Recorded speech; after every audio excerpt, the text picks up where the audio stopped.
Hey, muy buenas a todos. El día de hoy vamos a continuar con este curso de termodinámica 2. Recuerda que ya anteriormente, y tenemos una lista de reproducción de este curso de termodinámica, ya también hemos visto los ciclos de potencia de gas. La única diferencia es que hemos visto los ciclos que en este caso son para motores de combustión interna, como lo son el ciclo Otto, el ciclo diésel y el ciclo dual. Ahora vamos a continuar con esta parte muy importante del estudio de los ciclos de potencia de gas, donde nos vamos a centrar principalmente en el ciclo Brayton, el conocido como el ciclo ideal para motores de turbina de gas. Vamos a empezar rápidamente con el tema que tenemos el día de hoy. Primeramente, vamos a dar una introducción a los ciclos de potencia de gas, ya que estos ciclos de gas son ciclos prácticamente termodinámicos que son utilizados en diversas aplicaciones de ingeniería. Primeramente definamos bien estos ciclos termodinámicos. Nosotros podemos tener bien sean ciclos de potencia o ciclos de refrigeración. Ahora, ¿cuál es la diferencia entre los dos? Los ciclos de potencia se utilizan para producir una potencia neta de salida. Es decir, en estos ciclos de potencia tú generas potencia, a diferencia de los ciclos de refrigeración, donde se utiliza para producir un efecto de refrigeración. En pocas palabras, aquí tú consumes potencia. Entonces, teniendo esto claro, entonces ahora definamos los ciclos de potencia, donde tenemos también ciclos de gas y ciclos de vapor. Y en los ciclos de refrigeración pues también tenemos los ciclos de gas, donde el más común también, como hemos estado viendo en la misma lista de reproducción, los ciclos de refrigeración por compresión de vapor. Y así como te puedes dar cuenta, tenemos ciclos de gas tanto para cuando tú tengas un ciclo de potencia o para un ciclo de refrigeración. Entonces, mira, ahora como nosotros nos vamos a centrar principalmente en un ciclo de gas, que vamos a ver cuál sería la diferencia entre uno de potencia y uno de refrigeración. Mira, primeramente observa la imagen que tú puedes ver aquí en la parte derecha de tu monitor. ¿Qué tienes aquí? Lo que he tratado de esquematizar aquí pues es un motor de una turbina de avión, el cual se utiliza para darle movimiento al avión mientras se encuentra en el aire. Aquí abajo tú puedes observar también un ciclo de gas, pero ya viene a ser por compresión de vapor, para mantener alimentos, en este caso, en una determinada temperatura, para mantener un espacio refrigerado, ¿no? Para eso se utilizan en este caso los ciclos de refrigeración. Pero nosotros nos vamos a encargar de estudiar los ciclos de gas, pero cuando vamos a producir potencia. Entonces, con esta breve introducción a los ciclos de potencia de gas, vayamos a ver rápidamente cuáles serían las aplicaciones de estos ciclos de gas. Primeramente, tenemos para la generación de energía eléctrica, uno de los más importantes en los últimos años, ya que aquí estos ciclos de gas se van a utilizar ampliamente en la industria de generación de energía eléctrica. Por ejemplo, podemos tener plantas de ciclo combinado, donde en este caso son las conocidas como las plantas de gas-vapor, es decir, utiliza un ciclo de gas y también un ciclo de vapor. Ya sabes que en el ciclo de vapor tú tienes el ciclo Rankine. Tal y como podemos observar aquí, nosotros podemos ver una planta termoeléctrica. En estas plantas termoeléctricas, ¿qué utilizan? Utilizan turbinas de gas, ¿no? Entonces, estas turbinas de gas, ¿qué es lo que hacen? Pues producen potencia. Al momento que este gas es comprimido, es quemado y es expandido, pues simplemente genera movimiento rotacional aquí de esta turbina y simplemente me genera potencia, que próximamente moverá un generador eléctrico para poder convertir esa energía que te puede proporcionar el combustible al momento que se quema y se mezcla con el aire y producirte movimiento rotacional. Entonces lo que tú puedes observar aquí son tanto unas turbinas de gas, ¿no? Entonces para la generación de energía eléctrica son muy importante el estudio de estos ciclos de gas.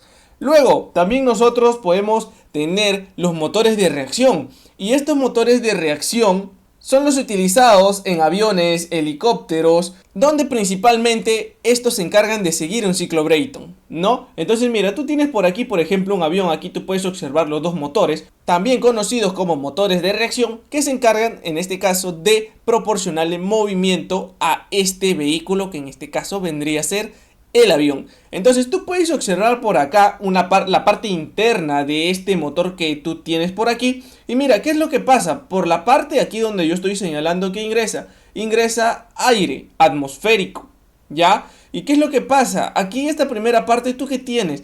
Tienes el compresor. Luego del compresor, ¿qué es lo que pasa? luego del compresor pasa a una cámara de combustión en el cual aquí se quema el combustible con este aire comprimido y luego se termina expandiendo en la turbina, ¿no? Para generar en este caso una reacción a chorro y poder generar el empuje necesario para mover esta semejante máquina de ingeniería, ¿no? Tú puedes observar mucho más a detalle aquí también cómo sería la parte interna de un motor, que en este caso el sector aeronáutico son los encargados de mantener estas máquinas en el aire. Luego también tenemos para la propulsión de vehículos, principalmente un sistema de propulsión naval que se encuentra equipada con turbinas de gas. Lo que tú puedes observar aquí es una fragata, el cual es un tipo de embarcación que requiere velocidades máximas considerablemente superiores a las velocidades, se puede decir así, de un crucero o de una embarcación para poder vacacionar, ¿no? Comúnmente utilizado por las marinas de guerra de cada país. Y te estarás preguntando, ¿cómo yo podría tener un ciclo de gas aquí en este vehículo naval?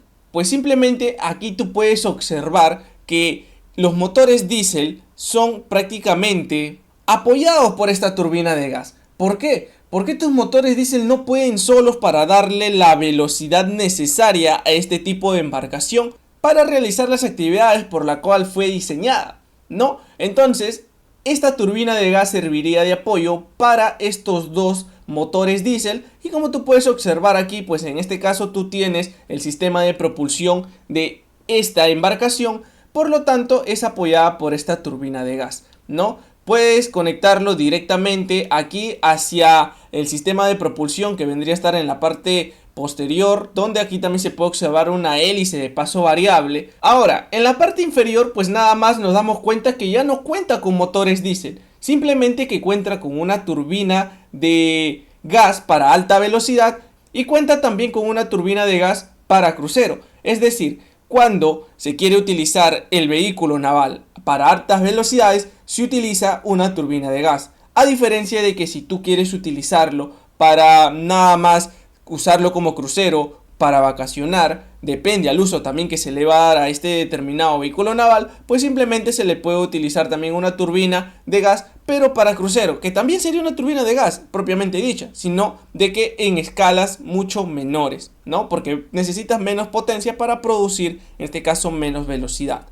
Ahora, vamos a entrar ya de lleno, luego de ver casi toda esta parte introductoria y de aplicaciones, hacia lo que vendría a ser nuestro estudio para el video del día de hoy. Vamos con el ciclo Brayton, el ciclo ideal para los motores de turbina de gas. En este ciclo se utiliza para convertir la energía térmica en trabajo mecánico mediante una serie de procesos termodinámicos. Nosotros aquí podemos observar una turbina de gas de ciclo Brayton abierto o una turbina de gas de ciclo Brayton cerrado. ¿Cuál es la diferencia entre ambos? El ciclo, en este caso Brayton abierto, tú puedes observar que el aire fresco que ingresa es el aire atmosférico hacia este compresor. ¿Qué es lo que hace este dispositivo llamado compresor? Pues lo que se encarga es elevar la presión del fluido. Entonces, al elevar la presión del fluido, esta está lista para entrar a la cámara de combustión, donde se mezclará aquí conjuntamente con el combustible con la intención de producir, como su nombre lo dice, combustión. Luego de que ocurra este proceso de combustión, ¿qué es lo que pasa? Pues esos gases calientes salen a expandirse ¿en dónde? En una turbina. Esta turbina la que se va a encargar es de expandir los gases calientes que vienen producto de la cámara de combustión con la intención de ¿qué cosa? De producir movimiento rotacional o en pocas palabras de producir trabajo o potencia. Y luego de que se expande esta mezcla aquí en la turbina, ¿qué es lo que pasa? Pues simplemente a la salida de la turbina estos gases son expulsados directamente a la atmósfera, ¿no? Entonces, esta temperatura 3 es mucho mayor que esta temperatura 4 y la temperatura 4 es mucho mayor a la temperatura con la cual ha ingresado.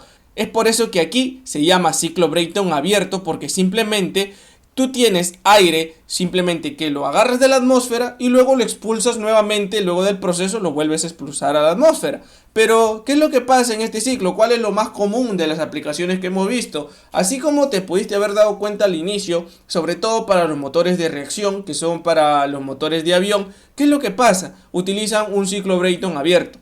Tienes que tener en cuenta eso. Ahora mira, ¿Qué tenemos por acá nosotros cuando empezamos a ver ya una turbina de gas pero de ciclo Brayton cerrado? ¿Cuál es el único cambio que tú vas a tener aquí? Es de que el punto 1 y el punto 4 en este caso se encuentran unidos, es decir, aquí se va a recircular el fluido de trabajo que vendría a ser el aire, ¿no? Entonces aquí se recircula y aquí se tiene un intercambiador de calor. Así es como se conoce este de aquí, donde vamos a tener nosotros un calor expulsado, un calor de salida, mientras que aquí en la cámara de combustión pues también se está reemplazando por otro intercambiador de calor, donde prácticamente ese producto de combustión se está considerando como un calor de entrada, ¿no? Que se le está suministrando energía prácticamente a este volumen de control. Aquí se recirculan los gases, ¿no? Entonces esa es la diferencia entre ambos. Luego veamos por acá algo más interesante. Vamos a empezar a hablar lo que más aplicaciones tiene el ciclo Brayton abierto, ¿no? Ya hemos visto cada uno de los componentes: compresor, cámara de combustión y turbina, ¿no? Entonces tú, como puedes observar por acá, ¿qué es lo que pasa en la primera zona? En el compresor, ¿qué es lo que tienes? Mira, ve.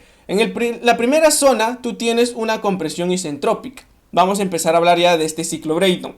¿Qué es lo que hace aquí? Mira, como tú puedes observar aquí tienes una toberación, ¿no? Entonces, ¿qué es lo que hace? Aumenta la velocidad de flujo, mientras que el compresor lo que se encargaría sería de comprimir el aire que está ingresando. Luego de esto pasa a la siguiente parte, el cual sería la cámara de combustión. Aquí tú puedes observar los quemadores, donde este aire comprimido se mezcla con el combustible y próximamente es quemado. Entonces estos gases empiezan ahora a elevar su temperatura, por lo tanto pasaría a la siguiente parte, el cual sería la zona de la turbina, donde tendrías una expansión isentrópica, ¿no? Y posteriormente ya el último, como estamos hablando de un ciclo Brayton abierto, simplemente estos gases se expulsan a la atmósfera, o lo que se conoce como el proceso 4.1, como un rechazo de calor, pero se da a presión constante. De igual manera, la adición de calor se da a presión constante. Por el momento estamos considerando un ciclo ideal de Brayton. ¿Por qué? Porque no estamos considerando aquí el rendimiento para el compresor ni el rendimiento para la turbina.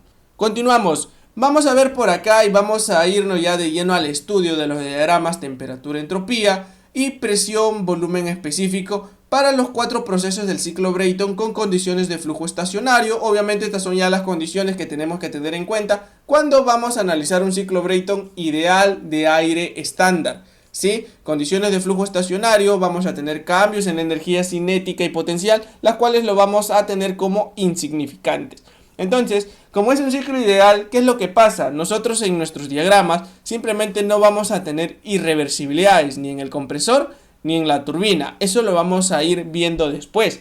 Entonces, mira, ve, del punto 1 al punto 2 que se da, que era la compresión, ¿sí o no? ¿Sí? Aquí opera el compresor. ¿Sí?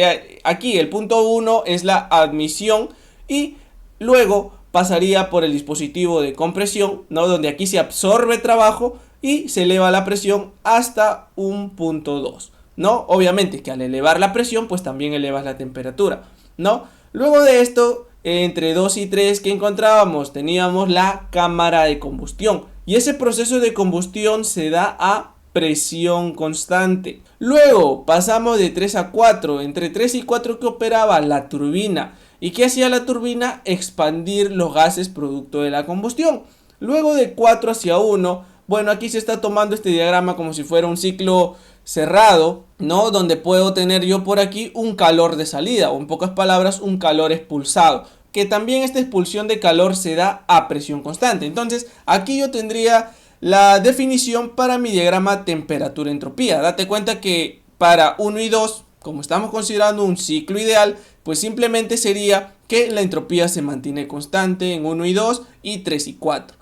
Luego, como puedes observar por aquí para el diagrama presión-volumen específico, ¿qué es lo que pasa ahora? Pues simplemente es otro diagrama con el cual se puede representar este ciclo, pero lo ideal en este caso sería representarlo con un diagrama temperatura-entropía. No es muy común representarlo en un diagrama presión-volumen específico, esto ya lo hemos visto más a detalle cuando hemos visto el ciclo Otto o el ciclo Diesel, ¿no? Más a detalle se utilizan ahí ya, presión-volumen específico, pero no está de más explicarlo, mira.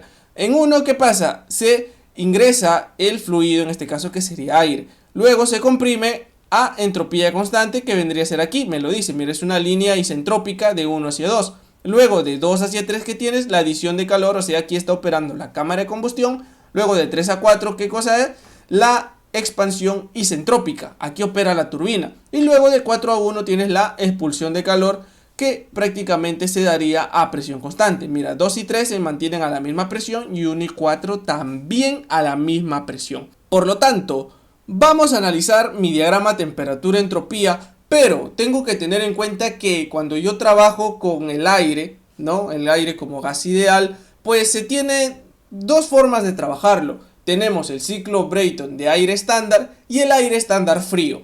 ¿Cuál es la diferencia? Cuando yo trabajo con aire estándar frío, los calores específicos se mantienen constantes. Entonces, aquí vamos a separarlo en dos. Cuando esos calores específicos se mantienen constantes, es un ciclo mucho más ideal que simplemente trabajar con aire estándar, ¿sí? Entonces vamos a ver primeramente el aire estándar frío que se encuentra dentro del aire estándar, ¿sí? Entonces, ¿cuál es mi primer proceso? Mi primer proceso sería de 1 a 2, el cual sería la compresión isentrópica, y vamos a analizar esa compresión en qué dispositivo se da, en el compresor, ingeniero. Entonces tú lo tienes aquí, de 1 a 2 tienes el proceso de compresión isentrópica. Por lo tanto, ¿cómo definiría yo el trabajo de compresión? El trabajo de compresión pues simplemente está dado por Cp, que sería la capacidad calorífica a presión constante o calor específico también se le conoce, multiplicado por la diferencia de temperaturas. La temperatura a la salida, el cual sería temperatura 2, menos la temperatura a la entrada, que sería la temperatura 1. Y así de esta manera yo obtendría rápidamente cuánto sería el trabajo de compresión. Pero ahora, yo puedo obtener cuántos serían los valores a la entrada, ¿no? Me pueden decir que se admite a presión y temperatura ambiente, y eso se conoce, pero ¿cómo haría para 2? Aquí entra a tallar otro parámetro, lo conocido como relación de presiones. Luego, para la relación de presiones, ¿qué me relaciona? Como su nombre lo dice, la presión en 2 y la presión en 1, porque aquí nosotros vamos a tener nada más dos isóbaras, ¿no? La isóbara 2,3, que también es la misma presión, porque mira, si tú te puedes dar cuenta, me dice presión constante. Entonces 2 y 3 tienen la misma presión. De igual manera para 1 y 4, la presión es constante. Entonces la presión en 1 es igual a la presión en 4. Entonces nada más tendría dos líneas isóbaras, ¿sí? Entonces para eso me va a servir aquí la relación de presiones. Presión en 2 menos presión en 1. Luego tendría yo por aquí, ¿cómo hallo entonces, ingeniero, la temperatura 2? La temperatura 2 se relaciona de la siguiente manera. Temperatura 2 entre temperatura 1 es igual a la presión en 2 entre la presión en 1 elevado a la K-1 sobre K. ¿Pero quién es K? K vendría a ser el coeficiente adiabático, ¿no? O muchas veces conocido como coeficiente de dilatación adiabática también, ¿no? Cuando se utiliza el aire estándar frío, estas suposiciones de aire estándar frío propiamente dicho, pues simplemente K vale 1.4. Eso lo voy a explicar un poquito más a detalle, un poquito más adelante, no te preocupes.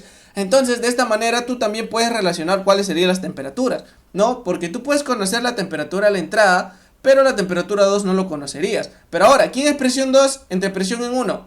RP, relación de presiones, ¿no? Esto ya es una propiedad que te da el propio compresor, cuál es la capacidad de compresión entre 1 y 2.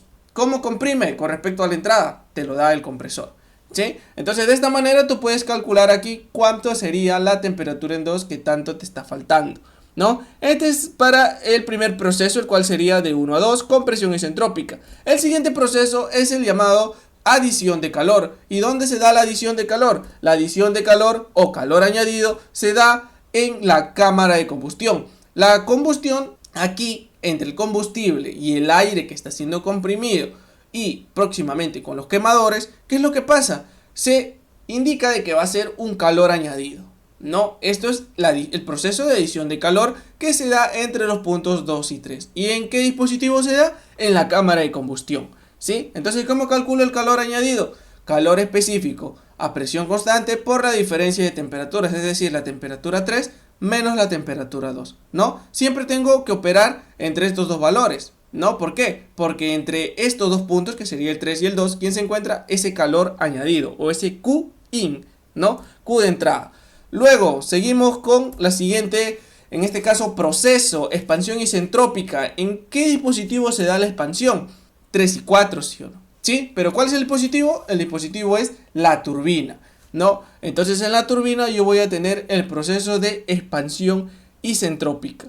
¿Está bien? Entonces, ¿cómo calculo el trabajo de expansión en la turbina? Pues propiamente calor específico a presión constante por la diferencia de temperaturas. Temperatura en 3 menos temperatura en 4. Y así calcularía yo rápidamente cuánto sería el trabajo en la turbina. Pero otra vez, aquí nosotros entramos a tallar cuánto sería la relación de presiones, ¿no? La relación de presiones ahora recuerda que siempre va a ser la mayor entre la menor, o sea, presión en 3 entre presión en 4, porque recuerda que nada más tenemos dos isóbaras, ¿sí? La relación de presiones es la misma, ¿sí? Tanto para el primer proceso como para el segundo proceso. Pero ahora, ¿cómo calculo la temperatura? En este caso, 4 que me puede faltar, porque la temperatura en 3, pues, es la temperatura máxima a la salida, en este caso, de los gases de la cámara de combustión. Entonces, esto siempre es un dato de algún problema que a mí me lo van a dar.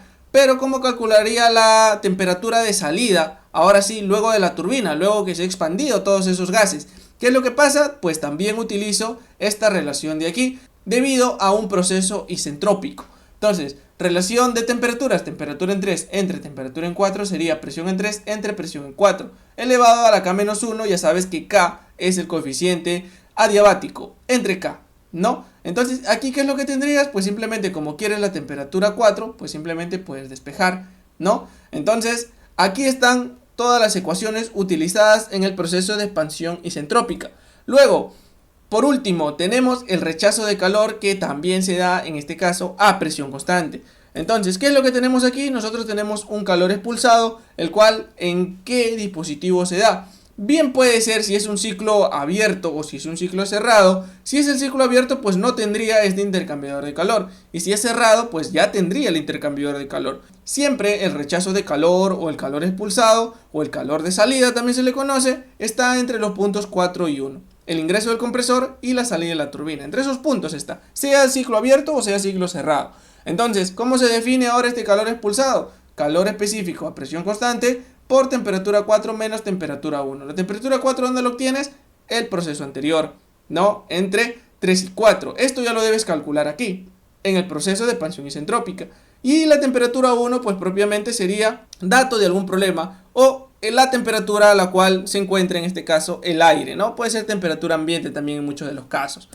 Luego, veamos qué es lo que me hace falta conocer. Pues la eficiencia térmica del ciclo Brayton. ¿Cómo se define la eficiencia térmica del ciclo Brayton? Aquí es independiente, pues simplemente lo único que tendrías que tener en cuenta cuando se utilizan las suposiciones de aire estándar frío, pues simplemente sería el coeficiente de expansión adiabático y la relación de presiones, ¿sí? Entonces, de esta manera tú calculas cuánto sería esa eficiencia térmica. Y tú puedes observar por aquí, también he puesto un grafiquito, el cual, cuando tú tienes un radio de presiones, por ejemplo aquí, para esta relación de presiones digo, ¿qué es lo que tienes? Determinados valores que se encuentran, los más comunes, entre 5 y 20 vendría a ser esa relación de presiones, ¿no? Y tienes por aquí una curva, una tendencia, para que tú obtengas el rendimiento térmico de Brayton, ¿no? Recuerda que no depende ni del trabajo en la turbina, ni del trabajo neto, ni del trabajo del compresor, ni del calor de salida ni del calor de entrada. No depende de eso cuando tú trabajas con aire estándar frío. Directamente aplicas 1 menos 1 sobre la relación de presiones entre el coeficiente adiabático menos 1 entre K. Nada más.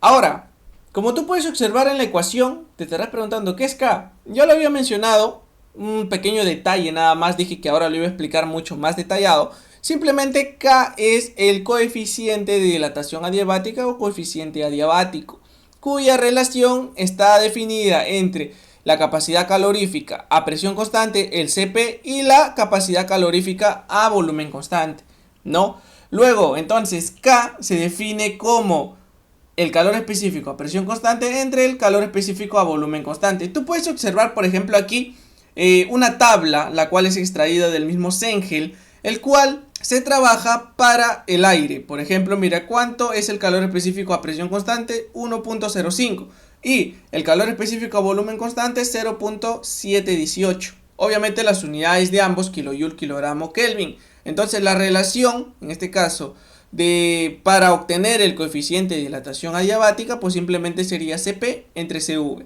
¿no? Entonces para el aire estándar frío siempre se utiliza este valor, y dependiendo voy a utilizar yo, por ejemplo acá lo más utilizado es que K valga 1.4, pero hay algunas aplicaciones que, como tú puedes observar acá, por ejemplo, te dice a 300 Kelvin, ¿no? Entonces se está trabajando a 300 Kelvin del aire de ingreso y luego se mantiene constante los calores específicos cuando se trabaje el aire estándar frío, ¿no? Entonces estos son los valores con los cuales se trabajarían siempre y cuando en un problema a ti te diga aire estándar frío. Recuerda que este es un ciclo el más ideal posible que tú vas a poder encontrar, ¿no? Entonces ahora mira, nos vamos de lleno a hablar sobre el ciclo Brayton, pero que sea ahora netamente aire estándar, ya no es aire estándar frío, ¿no? ¿Cuál es la diferencia?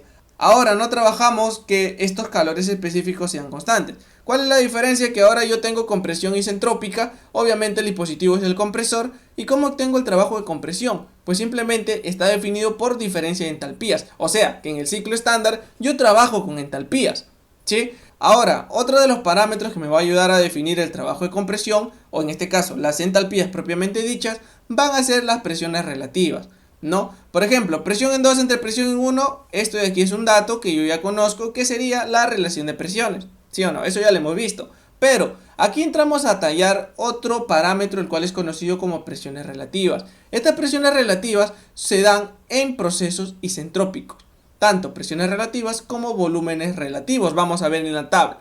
Ya eso lo vamos a explicar en un momento. Luego, mira, para el proceso de adición de calor, sabemos que esa presión constante, ¿cómo sería ese calor añadido? También es la diferencia de entalpías, H3 menos H2. Nada más. A diferencia del ciclo de Brayton para aire estándar frío, ¿qué es lo que pasaba? Calor específico con temperaturas. Ahí se trabaja con temperaturas. Acá nosotros trabajamos con entalpías. ¿Está bien?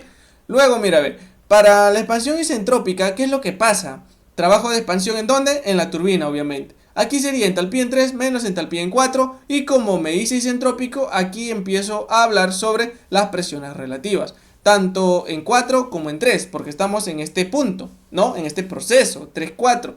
Entonces, 4 entre 3, ¿quién sería? La inversa de la relación de presiones. ¿Por qué? Porque presión en 3 entre presión en 4 es RP, que es la relación de presiones, pero aquí está al revés, ¿no? Entonces sería 1 sobre RP nada más. No, la relación de presiones siempre es un parámetro que ya, bien sea para aire estándar frío o para aire estándar nada más, simplemente eso es un parámetro que siempre se da, ¿no? Luego tengo, mire, el rechazo de calor, pues también entre 4 y 1, diferencia de entalpías, nada más. Todo se trabaja con entalpías hasta el momento, ¿no? Entonces, mira, aquí cuando tú trabajas en aire estándar, ¿qué es lo que pasa con la eficiencia térmica? La eficiencia térmica del ciclo Brayton, a diferencia del anterior que nada más estaba definido por la relación de presiones y el coeficiente adiabático, ahora lo definimos como el trabajo neto entre el calor de entrada. O también esto es lo mismo a decir 1 menos el calor de salida entre el calor de entrada. Porque recuerda que el trabajo neto también está definido como el calor de entrada menos el calor de salida, ¿no? Entonces de esa manera se puede en este caso definir. Pero aquí también el trabajo neto, ¿cómo más lo puedo calcular? Como el trabajo en la turbina menos el trabajo en el compresor. Por ejemplo, mira, ¿qué es lo que tú tienes acá? El trabajo en la turbina, todo el trabajo que puede producir la turbina. Pero aquí tienes un trabajo de regreso, el cual sería hacia el compresor. ¿Por qué? El compresor consume trabajo, ¿no? Mientras tanto, la turbina te produce trabajo, pero ese compresor te está consumiendo cierta parte del trabajo en la turbina. Entonces, por lo tanto, el trabajo neto que te puede producir la turbina, pues simplemente sería esta pequeña parte, ¿no? Entonces, el trabajo en la turbina se define en este caso con un sumar el trabajo neto más el trabajo de compresión, que también saldría de la ecuación que estás observando aquí, ¿no? Y otro de los parámetros que tú puedes observar, por ejemplo, muchas plantas térmicas pues te hablan ya en unidades de potencia, megavatios, gigawatt hora, ¿no? Que son en este caso parámetros ya de potencia. Entonces mira, para la potencia neta lo único que tú harías es multiplicar el trabajo neto por el flujo másico. Te pueden dar cuánto es la potencia neta del ciclo y cuánto te sale tu trabajo neto que lo trabajas con respecto a las entalpías. Entonces el flujo másico te vendría a decir, ¿sabes qué? Yo necesito tantos kilogramos por segundo para que este sistema te pueda producir, por ejemplo, X kilovatios o X megavatios. Depende, ¿sí? Entonces de esta manera yo voy a definir cuánto sería la potencia del ciclo. Hasta el momento es el ciclo Brayton ideal, ya luego vamos a ver irreversibilidades también, ¿no? Y aquí, para terminar, estamos con la tabla 17, donde tenemos las propiedades para el aire, ¿no? Para el gas ideal aire, en pocas palabras, ¿no? Entonces aquí sí, con respecto a cada una de las temperaturas sí van a ir cambiando, y como tú puedes observar tienes aquí entalpía, tienes presión relativa, energía interna, volumen relativo y entropía, ¿no? Cada uno de estos parámetros, pues simplemente los que más nos interesa son las presiones relativas y las entalpías, ¿no? Por ejemplo, mira, las presiones relativas al ingreso pueden ser a temperatura ambiente, el cual puede ser 300 Kelvin, ¿no? Tendría entalpía y tendría presión relativa, ¿no? Tanto presión relativa como volumen relativo, estos se trabajan nada más en procesos isentrópicos. Y de esta manera estamos dando por concluido la parte teórica, algo que quizás es muy importante antes de empezar a desarrollar un nuevo tema. Primeramente hemos visto el ciclo Brayton ideal, luego vamos a ver las irreversibilidades, qué es lo que pasa si hay regeneración, el ciclo combinado también, ¿no? Porque ya hemos visto ciclos de vapor y ya podemos ver los ciclos combinados, ¿no? Entonces hasta aquí llegamos con toda la parte teórica de los ciclos de potencia de gas, y donde hemos visto y hemos estudiado especialmente el ciclo Brayton. Nos vemos en los siguientes videos, donde vamos a resolver muchos problemas y también vamos a ir avanzando en esta última parte de ciclos de potencia de gas. Nos vemos. Chao, chao.